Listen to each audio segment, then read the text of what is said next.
Canada ਦੌਰੇ ਤੇ Ukraine ਦੇ ਪ੍ਰਧਾਨ ਮੰਤਰੀ ਨੇ ਕੈਨੇਡੀਅਨ ਪ੍ਰਧਾਨ ਮੰਤਰੀ ਟਰੂਡੋ ਨਾਲ ਮੁਲਾਕਾਤ ਕੀਤੀ ਅਤੇ ਇਸ ਦੌਰਾਨ ਦੋਹਾਂ ਵੱਲੋਂ ਟੋਰਾਂਟੋ ਵਿੱਚ ਇੱਕ ਨਿਊਜ਼ ਕਾਨਫਰੰਸ ਕੀਤੀ ਗਈ। ਇਸ ਮੌਕੇ ਪ੍ਰਧਾਨ ਮੰਤਰੀ ਟਰੂਡੋ ਨੇ ਯੂਕਰੇਨ ਲਈ ਨਵੀਂ ਮਿਲਟਰੀ ਆਰਥਿਕ ਤੇ ਸੱਭਿਆਚਾਰਿਕ ਮਦਦ ਦਾ ਐਲਾਨ ਕੀਤਾ ਹੈ।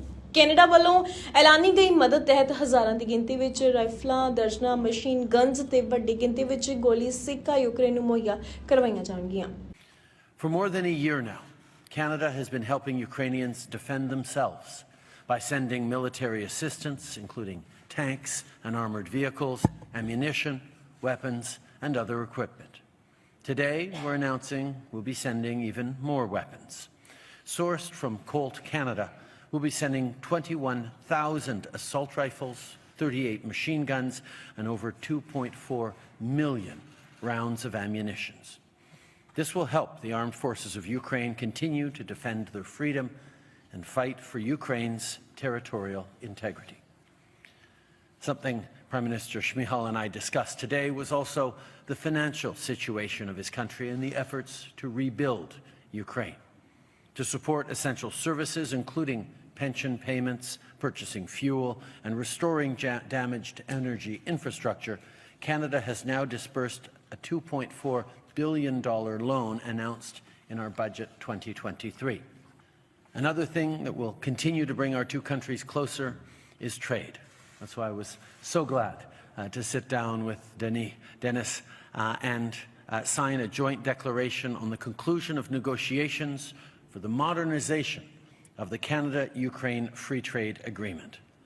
It is a comprehensive and very, very strong agreement that I know will be a model for the kind of strong engagement that Ukraine can and will have, not just with Canada, but around the world as well. And we're privileged to be, once again, an early friend on that.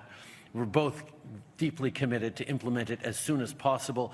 It'll strengthen our trade ties and help support Ukraine's economic recovery, not just with Canada, but with the world. Canada has a lot to offer, whether it's skilled workers, technological expertise, or natural resources.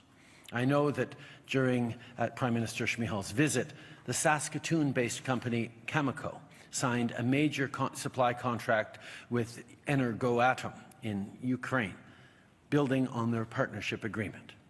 Cameco will provide the necessary uranium to meet Ukraine's nuclear fuel needs until 2035, which will help Ukraine keep the lights on while creating and supporting good middle-class jobs here in Canada. To maintain the pressure on the Russian regime, we're announcing new sanctions on 14 Russian individuals and 34 entities, including security targets linked to the Wagner Group. In addition, to further pressure Putin's enablers in Belarus, we're announcing additional sanctions on 9 entities related to the Belarusian financial sector.